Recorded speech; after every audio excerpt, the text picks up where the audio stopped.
আসসালামু আলাইকুম। পলিটিক্স ক্লাবের মুখোমুখি অনুষ্ঠানে আবার যোগ দিয়েছি। রাজনীতি বাংলাদেশের যেভাবে যাচ্ছে আর কি, ছাত্ররা নতুন রাজনৈতিক দল করবে, তারপরে এর মধ্যে একটা ঐক্যমতের কমিশন করেছে তার প্রধান ডক্টর ইউনূস। আমি অবশ্যই সেখানে বলেছিলাম যে এখানে নতুন কোনো মুখ আশা করেছিলাম, যে যেহেতু বিভিন্ন কমিশনের নেতাদের নিয়েই, সংস্কার কমিশনের নেতৃবৃন্দের সাথেই ডক্টর ইউনূসকে প্রধান করে একটা ঐক্যমতের কমিশন হয়েছে। এটা আসলে আমার কাছে মনে হয়েছে হাস্যকর, কারণ তারা তো অন্তর্বর্তীকালীন সরকার আছেই। যদি ঐক্যমতের, জাতীয় ঐক্যমতের কথা বলা হয় থাকে, তাই না? জাতীয় ঐক্যমতের মধ্যে জাতীয় নেতৃবৃন্দের মানে অংশগ্রহণ থাকা দরকার ছিল। তো যাই হোক, আজকে এই আদার ব্যাপারে জাহাজের খবর নেব না, তো আমরা আসলে আদাই বিক্রি করি। আমরা জাহাজ বিক্রি করার এখনো সময় হয়নি। আমরা এই আদাগুলো বিক্রি করি বলি, জাহাজগুলো আদা ভরে এবং সেই ব্যবসা করে জাহাজ। আজকে আমার আলোচনার মুখোমুখি হয়েছেন বুদ্ধির ঠেকি, বুদ্ধির জাহাজ মুসলিম সমাজের চেয়ারম্যান মাসুদ হোসেন। অনেকদিন পরে উনি আবার ব্যস্ততার মধ্যে আমাদের এই পলিটিক্স ক্লাবের আলোচনায় এসে হাজির। আপনার কাছেই আমার প্রশ্নটা হচ্ছে যে, মানে এই যে একটা কথা আছে না, যে দাড়িপাল্লায় কখনো ব্যাঙ মাপা যায় না। মানে আপনি যতগুলো ব্যাঙ উঠাবেন, দাড়িপাল্লা ধরবেন, এক পাশে পাথর, ও ব্যাঙগুলো নেমে চলে যাবে। বাংলাদেশের রাজনীতিবিদদেরকে এক জায়গায় আনা সম্ভব হয় না, এটার কারণ কি? বিষয় হলো, সর্বপ্রথম আমি আপনাকে অভিনন্দন জানাই যে আপনি আমাকে আপনার এই পলিটিক্স ক্লাবে আমন্ত্রণ জানিয়েছেন।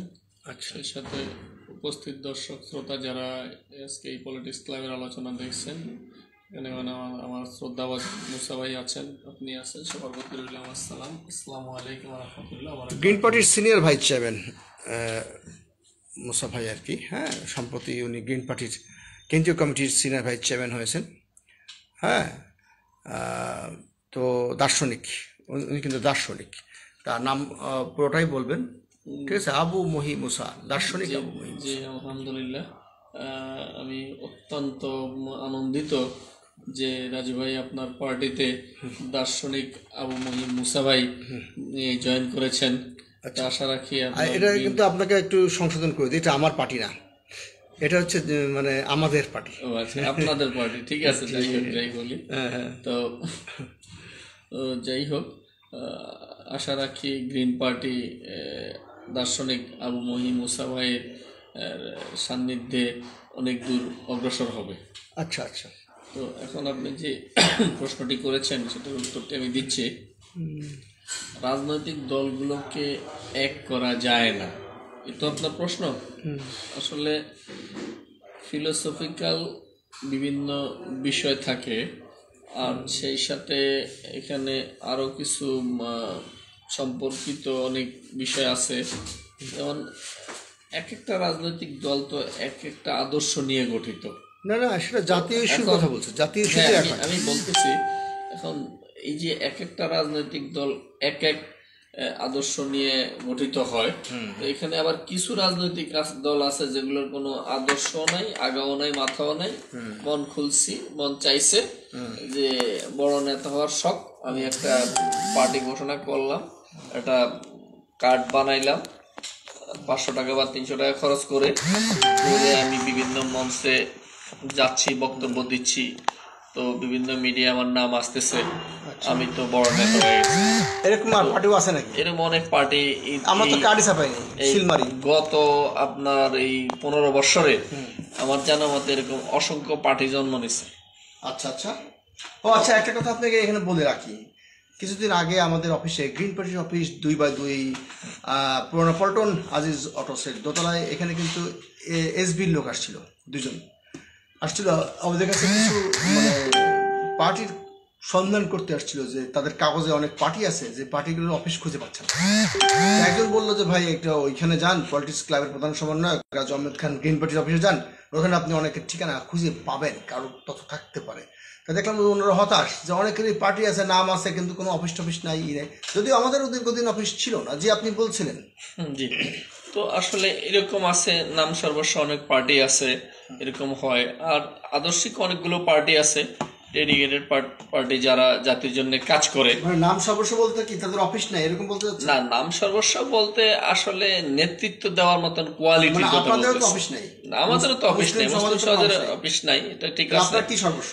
না, আমরা তো মুসলিম সমাজের অফিস নাই বলতে আমাদের তো অফিসের একটা ঠিকানা আছে, সেটা হলো আপনার হলো সেটা হলো আপনার লাইভ চলে তো আপনার কথা বিশ্ববাসী শুনে ফেলবে, আপনি পরে আসেন। সুইপার, আমাদের এখানে সুইপার ক্লিনার কোনো বাধা নেই, সবাই আমাদের আপন। এখন লাইভ চলে তো, এখন কথা বলা যাবে না। জি বলেন। তো আমাদের অফিস নাই বলতে সঠিক না, আমাদের বিজ্ঞান কলেজের লিফটের 6 একটা অফিস আমরা দীর্ঘদিন ধরেই আমরা আছে, হয়তো আমরা ওইখানে কার্যক্রমটা খুব কম যাই আর কম যাতায়াত। ঠিকানা আছে কিন্তু কার্যক্রম নাই, যাই খুব কম, মানে আমরা পল্টন কেন্দ্রিক বিশেষ থাকা হয়তো অফিস মাঝে মাঝে আছে, এখনো আছে। আমরা আসলে এখানে যাওয়াটা কম হয়, অন্যান্য লোক অফিসে তালা থাকে, তালা মারা থাকে না, খোলাও থাকে, আছে অন্যান্য লোকজন অন্যান্য কাজ ভাড়া করে। দিচ্ছেন যে? না, ভাড়াও না, ঠিক ওইভাবেই আছে আর কি। তো আমরা যাই হোক ওখানে খুব কম যাতায়াত হয়, এটা হলো মূল বিষয়, এটা ঠিক না আমাদের জন্য। আপনি অডিয়েন্সে আপনি অনলাইনে বলেন না যে আপনি জান না, কিন্তু অফিস আছে। আর আরেকটা বিষয় হলো আমরা এখন পল্টন কেন্দ্রিক একটি অফিস অলরেডি আমরা খুঁজতেছি, আমরা হয়তো বা আগামী মাস বা তার পরবর্তী মাসেই আমরা অফিসটা নিয়ে নিব, এটা হলো বিষয়। আর এখন আপনি যেটা বলতেছিলেন যে গুরুত্বপূর্ণ প্রশ্ন, সেটা একটু আলোচনা করি। তো আসলে এখন এই যে ঐক্যের রাজনীতির যে ঐক্যের জায়গাটা, ঐক্যের জায়গাটায় আমরা কেন আসতে পারতেছি না, এখানে হলো একটা বড় বিষয়। এখন এই ঐক্যের জায়গাটায় যে আমরা বিভিন্ন ইস্যু ভিত্তিক একটা জায়গায় আসা যায়, জাতীয় ইস্যুতে। এখন জাতীয় ইস্যুতে যে এক জায়গায় আসবো, এখন যারা উদ্যোক্তা আছে তাদের ভিতরে অনেক আসলে এখানে সমস্যা থাকে। যেমন উদ্যোক্তা বলতে যারা আপনার রাজনৈতিক দলগুলোকে এক কাতারে আনার একটা উদ্যোগ গ্রহণ করে। না, উদ্যোগ তো আপনি মনে করেন গ্রহণ করলেন, কিন্তু স্বতঃস্ফূর্তভাবে সবাই সমর্থন দেবেন। আপনি যদি জাতীয় ইস্যু, দেশের স্বার্থে যে কমন ইস্যু ব্যবহার করেন, কমন ইস্যু বলতে অন্তত পক্ষে এমন একটা ইস্যু যেটা জাতীয়, যেখানে কারো কোনো মতভেদ থাকার কথা না, সেই সব ইস্যুতেও সবাই আসে না। এর কারণ কি? না, সেখানে অনেক ইস্যুতে ইস্যু ভিত্তিক অনেকে আসতেও পারে, নাও আসতে পারে। আমি একটা উদাহরণ দিই আপনাকে। আমাদের গ্রিন পার্টির মহাসচিব ডাক্তার মশিউর রহমান মারা গেলেন। আমরা তো সবাইকেই ইনভাইট করেছিলাম আলোচনায়, সেখানে প্রচুর অনেক লোকজন আসছিল যারা আমরা আপনার কাতারে, মানে আমরা আপনারা এরকম।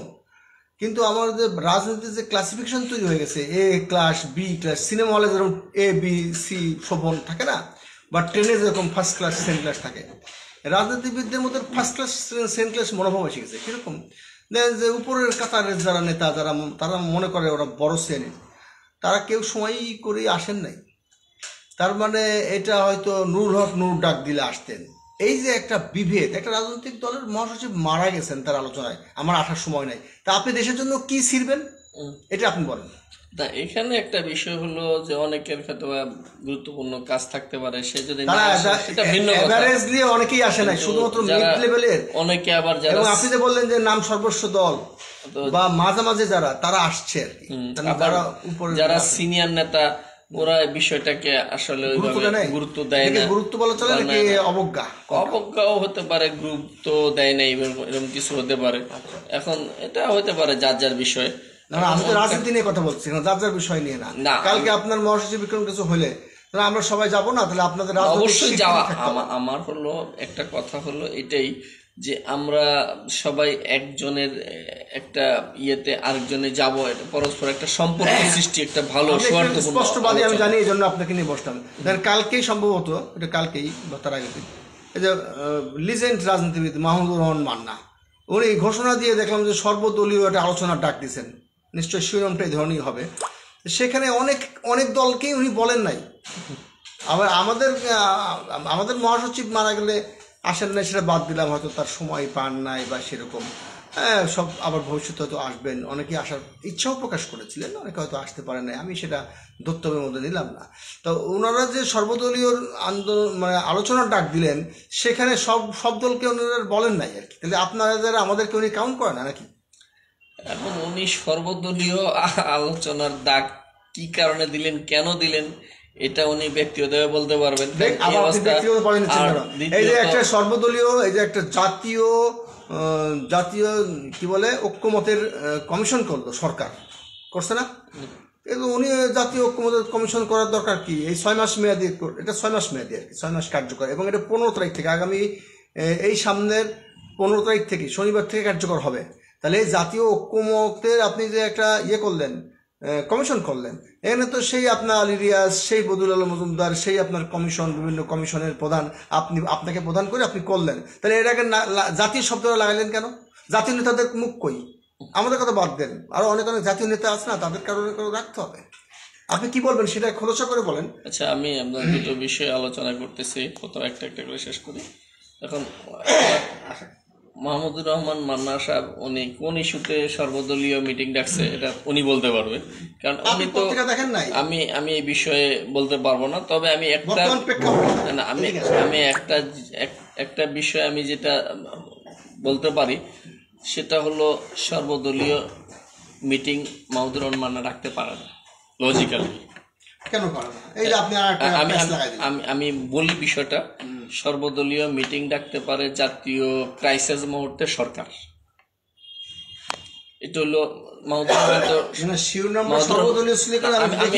আমি একটু শেষ করি। সর্বদলীয় মিটিং তখনই ডাকতে পারে সরকার যখন জাতীয় কোনো ক্রাইসিস সৃষ্টি হয়। তো এখন মাহমুদুর রহমান মান্না সাহেব সর্বদলীয় মিটিং ডাকছে, উনি কি প্রয়োজনে উনি মিটিং ডাকছে বা অন্যরাও কেন যাবে এটা আমার বোধগম্য হয় না, বা আমরাও বা কেন যাবো বা আমাদেরকেও ডাকা হয়নি কেন, একমাত্র উনি বলতে পারবে। তো আরেকটা বিষয় হলো, আপনি যেটা সরকারের যে কমিশন গঠনের কথা বলছেন, যে তারা জাতীয় ঐক্যমতের একটা কমিশন গঠন করছে। এখন দেখেন, জাতীয় ঐক্যমতের কমিশন গঠন করছে যারা সংস্কার কমিটির যারা দায়িত্বে ছিল তাদেরকে নিয়ে, এটাই তো আপনার প্রশ্ন। এখন দেখেন, ইউনূস সাহেব আগে, আমি কিছুদিন আগে শুনতে পারছি যে একটা জাতীয় ঐক্যমতের সরকার গঠনের প্রক্রিয়া চলতেছে। এখন এই যদি একটা বিষয় হয়, তাহলে এটা তো এইভাবে ডাকাটা ওনার কতটুকু যুক্তিসঙ্গত হয়েছে এটা উনি ভালো বলতে পারবেন। আমি যেটা জানি, উনি এখানে সংকট থেকে মুক্তি পেতে রাজনৈতিক ঐক্যমতের বিকল্প নেই, এটা হলো শিরোনাম ছিল। রাজনৈতিক ঐক্যমতের মধ্যে সব রাজনৈতিক দল তো থাকতে হবে, তাই না? পরবর্তীতে উনি যখন ভিডিও দিয়েছেন 15 ঘন্টা আগের ভিডিও, এখানে সর্বশেষ মান্না বলেছেন, ওনার আইডি থেকে আসছে, মাহমুদুর রহমান মান্নার আমন্ত্রণে বিভিন্ন রাজনৈতিক দল ও সুশীল সমাজের ব্যক্তিবর্গের সাথে শুরু হয়েছে সংকট থেকে মুক্তি পেতে রাজনৈতিক ঐক্যমতের বিকল্প নেই শীর্ষক আলোচনা। এখানে কিন্তু ওনার এই শিরোনামের মধ্যেই আছে যে বিভিন্ন রাজনৈতিক দল ও সুশীল সমাজ। এখানে সর্বদল বলে নাই, যদিও আমি এটা ক্ষমা প্রকাশ করছি, দুঃখ প্রকাশ করছি, সর্বদল উনি বলে নাই, কিন্তু ওনার এখানে লেখা আছে বিভিন্ন রাজনৈতিক দল, বিভিন্ন বলতে ভ্যারাইটিস। সেখানে কাকে কাকে রাখা হয়েছে, কাকে কাকে রাখা হয় না, সে প্রশ্ন তো আসতেই পারে আমাদের পক্ষ থেকে। যেহেতু সংকট থেকে মুক্তি পেতে রাজনৈতিক ঐক্যমতের বিকল্প নাই শিরোনাম, সেহেতু রাজনৈতিক ঐক্যমত বলতেই সকল রাজনৈতিক দলই হওয়া উচিত। জি, আপনি বলেন। যে সংকট থেকে উত্তরণের জন্য, কারণ সংকট থেকে উত্তরণের জন্য যদি তো এই মিটিং তো ডাকবে সরকার, আমি বারবারই বলছি। এখন এটা তো মাহমুদুর রহমান মান্না ডাকার বিষয় না, যে কোনো দল হলে এটা দুটো পার্ট আছে, আপনি বুঝতে হবে একটা বিষয়। একটা হলো রাজনৈতিক সংকটটা কি সংকট, এই সংকটটা ফাইন্ড আউট করে তো আপনাকে এই বিষয়টা এরকম একটা মিটিং ডাকতে পারে। এখন যেহেতু ডাকছে, যাক, এটা ওনার ব্যক্তিগত ব্যাপার, ডাকতে পারে, ওনার রাজনৈতিক দলের ওনার চিন্তা চেতনা থেকে উনি ডাকছে। তো আমি যেটা আপনি বলছিলেন যে রাষ্ট্রীয় ভাবে যেটা একটা কমিশন গঠন করা হয়েছে সেই বিষয়ে আমি তুলে ধরতেছি। এখন রাষ্ট্রের যে বিষয়, যেমন আপনার রাষ্ট্রীয় সংকট, এই যে রাষ্ট্রের যে সংকট, যে সাবজেক্টটা মান্না সাহেব আপনার করছে, অনুধাবন করছে, এই একই সাবজেক্টের উপরে চিফ অ্যাডভাইজার মিটিং করতে পারে, সংলাপ করতে পারে, জাতীয় সংলাপ বিভিন্ন রাজনৈতিক দলগুলোর সাথে। তাহলে এটা গ্রহণযোগ্য হতো যদি চিফ অ্যাডভাইজার হয়তো বা 2 মাস, 1 মাস বা 15 দিন বা ধারাবাহিক এটা সংলাপ করতো বা 5 দিন 7 দিন ব্যাপী, যে বিভিন্ন ছোট বড় সকল রাজনৈতিক দলগুলোর সাথে তিনি সংলাপ করবেন যে রাষ্ট্র বর্তমানে এই সংকটগুলো আছে, এই সংকট থেকে কিভাবে উত্তরণ করা যায়। তাহলে এটা একটা কার্যকর পদক্ষেপ হতো। এখন মাহমুদুর রহমান মান্না সাহেব উনি একটা রাজনৈতিক দল ক্যারি করে, তার চেয়ে তো বেশি কিছু না, উনি তো সরকারের কোনো পার্ট না। কিন্তু উনি ঐক্যমতের ডাক তো দিতে পারেন, কিন্তু উনি লিখেছেন রাজনৈতিক ঐক্যমত, মানে সংকট থেকে মুক্তি পেতে রাজনৈতিক ঐক্যমত। এই ঐক্যমতের কোনো বিকল্প নেই, এটা হচ্ছে আলোচনার ব্যানারে লেখা। তো সেখানে রাজনৈতিক দলগুলোকে উনি সবাইকে ডাকবেন না? মানে উনি যদি কারোর নামও মনে না থাকে, অনেক দল তো, কেউ কেউ বলে ব্যাঙের ছাতার মতো দল হয়েছে, কেউ বলে অনেক দল, কারে কি ডাকবো? উনি তো কমন ভাষা ডাকতে পারতেন যে আপনারা সবাই আসেন যারা যারা রাজনীতি করেন, আমি আপনাকে ওপেন ফেসবুকে উন্মুক্ত দাওয়াত দিত, তাহলে সবাই বলতো আমিও করি, আমিও গেলাম, বড় সড়ো একটা জায়গায় করতে পারছেন। কিন্তু সেখানে উনি রাজনৈতিক দল সুশীল সমাজের নাম উল্লেখ করেছেন ঠিকই, কিন্তু সেখানে বিভিন্ন রাজনৈতিক দল বলে উনি চালিয়ে দিয়েছেন। কিন্তু আমরা খোঁজ নিয়ে দেখলাম অনেক রাজনৈতিক দলই যারা চাননি, তাদেরকে মানে ডাকা হয়নি। এখন এটা উনি হয়তো একটা ব্যানার ব্যবহার করে উনি ওনার মতন করছে, এই বিষয়ে আমার আর কোনো বক্তব্য নাই। আপনি বক্তব্য থাকবে কেন? আপনাদের পিঠ বাঁচাতে হবে নাকি? না, পিঠ বাঁচানো কিছু না। আমি এই ইস্যুতে উনি সকল আমি এটার পক্ষেই না। আমি তো বলছি রাষ্ট্র রাখতে পারে, উনি বারবারই বলতেছে যে রাষ্ট্র কথা বললেন, রাষ্ট্র রাখতে পারে। রাষ্ট্রই তো একটা কমিশন করছে, সেই ঐক্য, জাতীয় ঐক্যের কমিশন, সেখানে তো আপনি আর একটু পিছিয়ে বসেন, আপনার মুখ দেখা যাচ্ছে না। তো সেখানে তো রাষ্ট্রই তো সেখানে আপনার তাদের নিজেদের নিয়েই দল গঠন করছে। রাষ্ট্র দল গঠন করার তো প্রয়োজন নাই এখানে। আমি দল বলতে একটা কমিশন গঠন করার প্রয়োজন নাই। উনি তো চিফ অ্যাডভাইজার ধারাবাহিকভাবে বিভিন্ন রাজনৈতিক দলগুলোর সাথে, ছোট বড় রাজনৈতিক দলগুলোর সাথে মিটিং করতে পারে যে রাষ্ট্র এই সংকটে আছে, এই সংকটের থেকে উত্তরণের উপায় কি। এই বিষয়ে উনি বিভিন্ন রাজনৈতিক দলের মতামত নিতে পারে, পরামর্শ নিতে পারে, করে সামারি নিয়ে তারপরে একটা সিদ্ধান্ত উপনীত করে এই সংকট থেকে আমরা এইভাবে উত্তরণ হতে চাই। এখানে তো সংকট অনেকগুলো। 1 নম্বর সংকট হলো আপনার সাংবিধানিক সংকট। এখন এই যে অন্তর্বর্তীকালীন সরকার, তো আপনি একদিকে বলতেছেন যে আমি এই সংবিধান বহাল রাখছি, তো সংবিধান বহাল রাখলে তো অন্তর্বর্তীকালীন সরকার তো সংবিধানে আপনার ছিল না বা নাই, তাহলে এটাও তো একটা রাজনৈতিক বিশাল সংকট রাষ্ট্রের জন্য।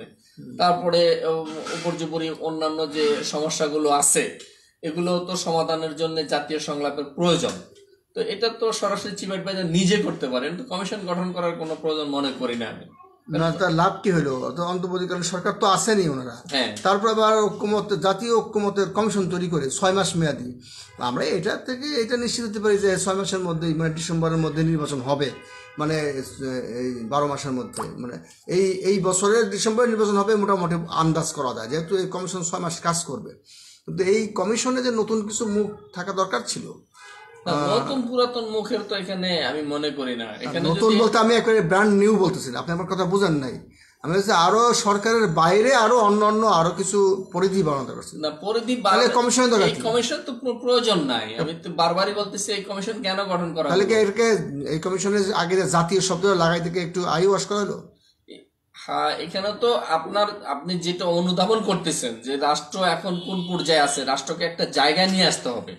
যেমন আপনার এই যে 5ই আগস্টের বিপ্লবোত্তর এখন যে আমাদের এই যে বিভিন্ন দাবি দাওয়াগুলো আছে, যে জুলাই আগস্ট হত্যাকাণ্ডের বিচার, তারপরে হলো অন্যান্য যে সংস্কারগুলো, ভারতীয় আধিপত্য মুক্ত করতে যে করণীয় বিষয়গুলো, তারপরে হলো আমাদের যে অর্থনৈতিক সমস্যা, আমাদের আইন শৃঙ্খলার সমস্যা, তো আমাদের বিচার বিভাগের সমস্যা, এই নানান সমস্যাগুলো নিয়েই তো সংস্কারের জন্যই তো এই সরকার। তো এখন যদি আপনি সংস্কার করে রাষ্ট্রকে একটা অর্থবহ জায়গায় পৌঁছাইতে হয়, তখন সেই ক্ষেত্রে যদি আপনি মনে করেন যে না আমি এভাবে পারতেছি না, এইভাবে আমার পক্ষে, সরকারকে বলতেছি, সরকার যদি মনে করে যে না আমি এইভাবে আমার পক্ষে সম্ভব হচ্ছে না, আমি এখন বিএনপি থেকে একটা চাপ যে দ্রুত নির্বাচন দাও, তাড়াতাড়ি নির্বাচন দিতে হবে, ক্ষমতা যাবে তারা লুটপাট করার জন্য ভীতিগ্রস্ত হয়ে পড়ছে। তো এখন কে লুটপাট করবে? বিএনপি অতীত তাদের রেকর্ড আছে। আর এইগুলো কি বলেন আপনি? বিএনপি তো লুটপাট করবে কেন? বিএনপি তো মানে কমিটেড, তারা চাচ্ছে যে নতুন একটা সরকার আসবে, সে জাতীয় সরকারের রূপরেখাও দিবে, সেখানে একটা সুশাসন বজায় থাকবে এবং দুর্নীতি মুক্ত বাংলাদেশ গড়ার প্রতিশ্রুতি। আপনি আগে থেকে বলেন লুটপাট করা যাবে। আপনি কি মনে করেন যে জামাত আসবে? 91 থেকে 96 পর্যন্ত তো বিএনপি ক্ষমতায় ছিল, তো কথায় ছিল তার এই ধরনের এই ভালো ভালো বলি, তার মানে তারপরে হলো 2001 থেকে 2005 পর্যন্ত বিএনপি ক্ষমতা ছিল, তার মানে তারা কি করছে? তার মানে আপনারা মানে বিশেষ করে মুসলিম সমাজ আগে যেমন যুগপৎ আন্দোলন করেছেন বিএনপির সাথে, সেই যখন আওয়ামী লীগ মাঠে ছিল তখন আওয়ামী লীগ নাই, এখন জামাতে ইসলাম ফ্রন্ট লাইনে আছে, এখন জামাতে ইসলামকে প্রকাশ্যে সরকারে আনার জন্য আপনাকে বিএনপির বিরুদ্ধে বলা শুরু করেছেন। না, জামাত প্রকাশ্যে আসুক আমি বা অপ্রকাশ্যে আসুক এই বিষয় তো আমার হেডেক না, জামাত তো জামাতের ব্যাপার। বিএনপির বিরুদ্ধে কেন বলা শুরু? না, আমি বিএনপির বিরুদ্ধে বলতেছি, বিএনপি তো সংস্কার না আছে, বিএনপি আওয়ামী লীগ নিষিদ্ধের বিরোধিতা করেছে, তো আওয়ামী লীগ হলো জুলাই আগস্টের হত্যার হলো মূল সন্ত্রাসী সংগঠন। বিএনপি তো সংস্কার বন্ধ করতে বলে নাই। তারপরে হলো বিএনপি জুলাই আওয়ামী লীগ তো এই জুলাই আগস্ট কিভাবে ম্যাচাকার করছে, ছাত্র জনতাকে হত্যা করেছে, এটা তো সারা পৃথিবী দেখছে। তারপর আয়নাগর করেছে, তো আওয়ামী লীগের বিচার প্রয়োজন আছে না? আপনার সঙ্গে আমি একমত। তারপরে হলো সংস্কার সংক্ষেপ করতে বলেছে, কিন্তু আপনি এই যে এতগুলো 1500 2000 অধিক আপনার হত্যা, এই হত্যার বিচার আপনি কি 6 মাসে করা সম্ভব? কোনটা? এটা তো বিচার চলমান প্রক্রিয়া, তাহলে আপনাকে এগুলো তো করতে হবে। তারপরে আওয়ামী লীগ নিষিদ্ধের জায়গায় বিএনপি চাই না, তাহলে এগুলোকে বিচার করার পরে তারপরে যদি আপনি নির্বাচন দেন তাহলে 80 মন তেল পূর্ব রাধাবান নাচবে না, এত লং টাইম তো দেওয়া যাবে না। বিচার প্রক্রিয়া শুরু হোক, বাই দিস টাইমে নির্বাচন হোক, বিচার প্রক্রিয়া শুরু হোক, এটি তো বিএনপি বলছে। বিচার প্রক্রিয়া শুরু হোক, এটা তো আমরাও দ্রুত চাই, কিন্তু আপনার রাষ্ট্রের যে সংস্কারগুলো প্রয়োজন, ন্যূনতম সংস্কারগুলো তাই করতে হবে। আপনি যদি না করে একটা নির্বাচন দিয়ে দেন, কারণ বিএনপি ইতিমধ্যে 5 আগস্টের পরবর্তীতে সারা বাংলাদেশে আপনার তথ্য নিয়ে দেখেন, প্রত্যেকটা অঞ্চলে আনাচে কানাচে তারা দখলদারি, চাঁদাবাজি, লুটপাট যা দরকার সব তারা করতেছে। ক্ষমতা কিন্তু এখনো তারা আসে না। এইগুলো আপনি কোথা থেকে, আকাশ থেকে পাইছেন নাকি আমি জানি না, সব তারা করতেছে, মানে তারা কি বিএনপির লোক? আপনি এখন জানেন যে বাইতুল মোকাররম আছে, পল্টন আছে, প্রত্যেকটা চাঁদাবাজি ফুটপাতের কারা নিচ্ছে। আমাকে একটু বলতে দেন। হ্যাঁ, এগুলো সব বিএনপি না, ওরা সুযোগ সন্ধানী, ওরা কোনো সময় আওয়ামী লীগের, কোনো সময় বিএনপির, ওরা হলো চাঁদাবাজ। এগুলো একটা বিএনপি একটা বিরাট বড় দল, ওইগুলো একটু যাচাই বাছাই করা, সংস্কার করার, শাস্তি দেওয়া, এগুলো একটা চলমান প্রক্রিয়া। হুটহাট করে বিএনপির গায়ে দোষ চাপাবেন, আপনি কম্বলের লোম বাঁচতে তো কম্বলই থাকবে না। আপনি আমাকে এই কথা বলতেছেন, আপনি আপনার আশপাশে আপনার ডাইনে বামে চতুর্দিকে যে ফুটপাতের দোকানগুলো আছে, স্ট্যান্ডগুলো আছে, এগুলোতে খবর নেন কারা চাঁদাবাজি করে। তাহলে যাদের শক্তি বেশি তারা করবে। আগে তো চাঁদাবাজির ট্রেন্ড ছিল, চালু ছিল, এখন এক শ্রেণীর লোকেরা এখন মাটির নিচে গেছে। বর্ষাকালে যখন ব্যাঙ ডাকে, এখন পানি হয়েছে, এখন আবার ব্যাঙ আসছে উপরে। তা এখন আপনি যদি অন্য দল, যদি আমাদের গ্রিন পার্টি যদি পাওয়ারফুল হতো, অনেক জায়গায় সব প্রশাসন আমার কথা শুনতো, আমি বলে আর আমার আমির আলী হালদার ভাই বলে বা আমাদের আবু মহিম মুসা বললেও কুল পাইতাম না, সব জায়গায় চাঁদাবাজি শুরু হয়ে গেছে। তো এখন এটা তার বড় দলের বড় জ্বালা, ফট করে বিএনপির দোষ দেওয়া দরকার নাই। কিন্তু এইটা কিন্তু জামাত ইসলামের মধ্যে প্র্যাকটিসটা নাই, এটা কারণ কি? এই তো আপনি দেখেন যে অঞ্চলে কোন জায়গায় জামাত কোন নেতা চাঁদাবাজি করছে আশপাশে, কিংবা মুসল্লি কমিটির মধ্যেও নাই আছে, মানে ইসলামিক মাইন্ডেড যে সমস্ত দলগুলি আছে তাদের মধ্যে এই ধান্দাবাজিটা নাই। এটা কি এটার জন্য একমাত্র দায়ী কে? মানে এটার জন্য এক রক্ষা কবচ কি ইসলাম? অবশ্যই। এখানে তার মানে তাহলে আপনার ইসলামের আদর্শটা আপনারা ঠিক পূর্ণমাত্রায়, আপনারা বলতে যারা ইসলামপন্থী দল পূর্ণমাত্রায় ব্যবহার করে বলে তারা ধান্দাবাজি করে না। তারা তাহলে ক্ষমতায় যাওয়া এত লোক কিসের?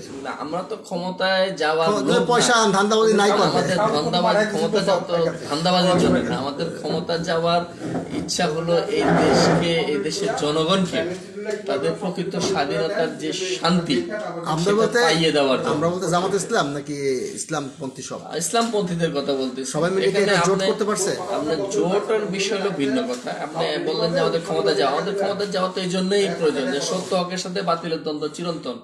এখন আপনি দুটো রাস্তা, একটা হলো বাতিলপন্থী। না, আমি কিছুদিন আগে শুনছিলাম যে জামাত একটা সর্বদলীয়, মানে সব ইসলামিক পন্থীদের জোট করবে, ওইটার ব্যাপারে একটু বলে তারপর আপনি বলেন, এরকম কোনো আওয়াজ পাইছেন? আসলে জামাত একটা প্রক্রিয়া চলতেছে, তারা বিভিন্ন ইসলামিক দলগুলোকে নিয়ে একটা এক জায়গায় আসার জন্য, যে একটা জোটবদ্ধ ভাবে তারা যেন আসতে পারে, এটা নির্বাচনী জোট হোক আর যাই হোক, তারা চাচ্ছে যে বিভিন্ন রাজনৈতিক দলগুলিকে, ইসলামপন্থী যারা আছে একটা জোট করার জন্য, এটা তারা চাচ্ছে। আচ্ছা, বাস্তবতা। আর আপনি যেটা বললেন, এখন আসলে পিছন দিয়ে আসেন। হ্যাঁ, সংক্ষিপ্ত আসলে কথাটা বলে নি। এই ইউনূস সরকার সাহেব যে ইউনূস সাহেব যে কমিটিটা করেছে, এই কমিটিটা আসলে কতটুকু কার্যকর হবে এটা হলো বাস্তবতা বোঝা যাবে কিছুদিন পরেই। আচ্ছা, আর এ পর্যন্ত যে সংস্কার কমিটিগুলো করেছে এদের যে পরবর্তী প্রস্তাবনাগুলো, এই প্রস্তাবনাগুলো অনেক বিতর্কিত। আচ্ছা, যেমন এই যে রাজনৈতিক দল নিবন্ধনের ইস্যুগুলো নিয়ে, বা ওই চেয়ারম্যান মেম্বার নির্বাচন, ওই গ্রাজুয়েশন থাকতে হইব, এরকম অনেকগুলো বিতর্কিত বিষয় তারা প্রস্তাবনা রেখেছে। তারপরে এখন এইগুলো করে তো উল্টা যে সংস্কার কমিটি আছে এই কমিটিকেই বিতর্কিত করলো তারা। তার উপরে আবার এই 15 তারিখ থেকে অ্যাক্টিভ হবে যে জাতীয় ঐক্যমতের একটা কি বলে কমিশন। এই কমিশন 6 মাস মেয়াদ থাকবে। তো এই 6 মাসের মেয়াদ থাকবে, আমরা ধরে নিচ্ছি তার মানে হলো সামনের ডিসেম্বরে নির্বাচন হবে। নির্বাচনের 6 মাস আগে কমিশন আবার আগের অবস্থায় আসবে। তো যাই হোক, একটা স্ট্র্যাটেজি তারা নিয়েছে। তো এর মধ্যে আমি প্রথমেই বলেছিলাম মাহমুদুর মান্না আবার একটা সংকট মোকাবেলায় রাজনৈতিক ঐক্যমতের একটা আলোচনার ডাক দিয়েছেন। যদিও সে সকল দলকে উদার হস্তে উদারভাবে ডাকার উনি সাহস পাননি। উনি হয়তো ধরে নিয়েছেন যে মুসলিম দলগুলি যাদেরকে বা ভিন্ন বামপন্থী বা অন্যান্য যারা ছোট ছোট ব্যাঙের ছাতার মতো দল আছে, তারা হয়তো যদি তাদের লেভেলে চলে আসে এতে তাদের ভোটের সংখ্যা কমেও যেতে পারে, এরকম ভয় থাকতে পারে। কিন্তু আমি তো মনে করি যে রাজনৈতিক জাতীয় নেতৃবৃন্দের উচিত হবে সর্বদলীয় ঐক্যমতের আলোচনার ডাক দেওয়া, যাতে করে সবার কাছ থেকে একটা পরামর্শ নিয়ে সামনের এই এখন যে ক্ষমতা আছে যেই সরকার, এই সরকারের মধ্যে একটা স্কেল ফাইট করা, মানে তাদের প্রেশার তৈরি করা যে এই কাজগুলি ভালো, এই কাজগুলি করো, এইগুলি খারাপ। এটা কিন্তু দরকার ছিল। জাতীয় নেতৃবৃন্দের তালিকায় যারা আছে আমরা মনে করি যারা সিনিয়র পার্সন, মাহমুদুর রহমান মান্না, তারপরে আসম আব্দুর রব, তারপরে মোয়াজ্জেম হোসেন খান মজলিস, তারপরে মনে করেন যে আরও যারা যারা আছেন বয়োজ্যেষ্ঠ নেতৃবৃন্দের কথা বলছি আর কি, সবাইকে যদি জাতীয় ইস্যুতে এক টেবিলে বসতে না পারেন তাহলে আপনারা কি করবেন দেশের জন্য। আজকে আলোচনা এখানে শেষ করব, যেহেতু আপনার সঙ্গে পরবর্তী এপিসোড সন্ধ্যার পরে আবার হয়তো আলোচনা হতে পারে। কিন্তু আমি পলিটিক্স ক্লাবের পক্ষ থেকে এটাই বলতে চাই যে বাংলাদেশের রাজনৈতিক সংস্কারের পরিবর্তনের জন্য, মানে রাজনৈতিক বিশ্বমানের রাজনীতি বাংলাদেশ যদি এটা করতে চায়, আমাদের ইতিমধ্যে আমরা সকালবেলা পলিটিক্স ক্লাবের পক্ষ থেকে কানাডা এবং শ্রীলঙ্কার জন্য আমরা দিক নির্দেশনা দিয়েছি, সেগুলো আপনারা দেখতে পাবেন ইংরেজিতে আমাদের এপিসোড, ওখানে ইনস্ট্রাকশনগুলি আছে। সারা বিশ্বে আমরা যখন প্রতিনিধিত্ব করতে চাই যে কীভাবে একটা সঠিক পন্থায় রাজনীতিটা হওয়া উচিত, সেই সময়ে ঠিক আমরা ধাক্কা খাই যখন আমাদের দেশের রাজনীতিবিদরা ঠিক আলোচনার টেবিলে ডাকেন কাউকে এবং কাউকে ডাকেন না। এখানে একটা মানে আংশিকভাবে জাতীয় ইস্যুতে আংশিকভাবে করা হয়, এটা তো দুঃখজনক। হ্যাঁ, এখান থেকে বের হয়ে আসার খুবই দরকার। সেই কারণে আমি আলোচনার ডাক দিয়েছি আপনার সঙ্গে যে আমরা কি করে ছোট বড় এবং বয়োজ্যেষ্ঠ তরুণ নেতৃত্বের সমন্বয় ঘটিয়ে একটি সঠিক পন্থায় এগিয়ে যেতে পারি। এই অন্তর্বর্তীকালীন সরকার তারা হয়তো অল্প সময় পেয়েছেন, কিছু সংস্কার করেছেন, কিছু সংস্কার পরে করবেন, যা জনপ্রতিনিধির হাতে ক্ষমতা হস্তান্তর হবে, একটি সুষ্ঠু নির্বাচন হবে। এর মধ্য দিয়ে যে আমাদের মতামতের প্রতিফলন ঘটিয়ে একটি সঠিক পথে বাংলাদেশকে পাঠানো দেওয়া, এই কাজটা কিন্তু জাতীয় নেতৃবৃন্দদেরকেই নিতে হবে। এবং জাতীয় নেতৃবৃন্দ কারা? বিশেষ করে যারা মুরব্বিয়ান শ্রেণী আছে তাদের মধ্যে আগে ঐক্যমত হওয়া দরকার। একজন আরেকজনের নাম শুনতে পায় না, লাভ দিয়ে ওঠে, একজন চেয়ার থেকে পড়ে গেছে, এই অমুকের নাম বলছো, তার গায়ে তো রং আছে, রং থাকুক যাই থাকুক, দেশের স্বার্থে যারা কথা বলবে তারা তো সবাইকে এক টেবিলে বসতে হবে। আপনাকে অসংখ্য ধন্যবাদ আমাকে সময় দেওয়ার জন্য। বিশেষ করে এই আলোচনায় আমাদের পার্টিসিপেন্ট আরও আছে, তাদেরকে আমি আর ক্যামেরা তাক করিনি, অন্য সময় বিভিন্ন সময়ে তারা তাদের মত প্রকাশ করবেন। আমরা কিন্তু সোচ্চার থাকি, চেষ্টা করি কিছু বলবার জন্য। অনেক ভুলভ্রান্তি আমাদের মধ্যে থাকবে, আছেও, আমাদের বয়স অভিজ্ঞতা সব কিছুর সীমাবদ্ধ থাকা সত্ত্বেও। আপনি দেশ জাতির উদ্দেশ্যে শেষ 2 মিনিট কি বলবেন? আসলে শেষ বলতে এতটুকুই, একটা সরকার পরিচালিত হয় একটা ইথিক্সের উপরে। এখন যে অন্তর্বর্তীকালীন সরকার রাষ্ট্র ক্ষমতায় আছে, জি, ওনাদেরকেও একটা ইথিক্সের উপরেই চলতে হচ্ছে, পথ চলতে হচ্ছে। এখন আমার বক্তব্য একটাই যে জুলাই আগস্টের যে বিপ্লবটা, এই বিপ্লবটা কিন্তু ওই নির্বাচনের জন্য হয়নি। আচ্ছা, এই বিপ্লবটা হয়েছে, না বিস্তারিত আলোচনা এখন যাব না, যেহেতু আপনাকে 2 মিনিট আমি 2 মিনিটে শেষ করি। সমাপনী বক্তব্য। ঠিক আছে। তো জুলাই আগস্টের বিপ্লবটা হয়েছে মূলত রাষ্ট্র সংস্কারের উদ্দেশ্যে, হ্যাঁ, জাতিকে একটা সঠিক জায়গায় যেন আগামী প্রজন্ম, তরুণ প্রজন্ম দেখতে পায়। তো সেই উদ্দেশ্যেই জুলাই আগস্টে শত শত ছাত্র জনতা তাদের আত্মত্যাগ করেছে। আচ্ছা, তা এখন যদি রাষ্ট্র সংস্কার না করে জি, যেন কোনো একটা নির্বাচন দিয়ে ওনারা ক্ষমতা ছেড়ে চলে যায় এবং পরবর্তীতে এই আগের মতনই সিচুয়েশন, যেই লাউ সেই কদু, সেটাই যদি হয় তাহলে তো এই আত্মত্যাগ সম্পূর্ণ বিফলে গেল। আচ্ছা, আচ্ছা, আচ্ছা, ঠিক আছে। সর্বশেষ এটাই বলবো যে যদি ওনারা মনে করেন যে ওনারা এই রাষ্ট্র পরিচালনায় ভালোভাবে সফল হতে পারছেন না, তাহলে ওনারা একটা জাতীয় সংলাপ করুক, সকল ছোট বড় রাজনৈতিক দলকে নিয়ে সবার পরামর্শ নিক যে কিভাবে এই সংকট উত্তরণ করে সংস্কার করে আগামীতে একটা অর্থবহ নির্বাচন দেওয়া যায়। এটি আমার সর্বশেষ বক্তব্য। আপনাকে অসংখ্য অসংখ্য ধন্যবাদ। আজকের আলোচনা এখানে শেষ, এবং শেষ হইয়াও হইল না শেষ। আপনি বললেন যে আবার আলোচনা আবার কিন্তু এই হয় না, শেষমেশ সবাইকে ডাকা হয় না। কাউকে কাউকে উপজাতি মনে করা হয়, কাউকে কাউকে ক্ষুদ্রাতি ক্ষুদ্র মনে করা হয়, কাউকে কাউকে নানান রঙে রঙ্গায়িত করা হয়। কিন্তু বাংলাদেশের রাজনীতি ঠিক সেভাবে চললে কোনো সময় 100% মানুষের আশা আকাঙ্ক্ষার প্রতিফলন হবে না। কারণ আপনি ভাগ ভাগ করলে অনেকই হবে, কিন্তু জাতীয় ইস্যুতে আমাদের একমত থাকতে হবে, ঐক্যমতে পৌঁছাতে হবে। আপনাকে অসংখ্য অসংখ্য ধন্যবাদ। আমি রাজু আহমেদ খান, ধন্যবাদ সম্মানিত দর্শক, গ্রিন পার্টির চেয়ারম্যান এবং পলিটিক্স ক্লাবের প্রধান সমন্বয়ক। আপনারা যারা আমাদের আলোচনায় যোগ দিতে চান, 2x2 আজিজ হোটেলের দোতলায় বিজয়নগর পাইন ট্যাঙ্কির সামনেই আমাদের অফিস, দোতলায় গ্রিন পার্টির অফিস এবং পলিটিক্স ক্লাবের সদর দপ্তর। আপনারা আসতে পারেন। আমরা অনেক কিছুই আপনাদের কাছে জানতে চাই এবং জানাতেও চাই। ধন্যবাদ। আসসালামু আলাইকুম।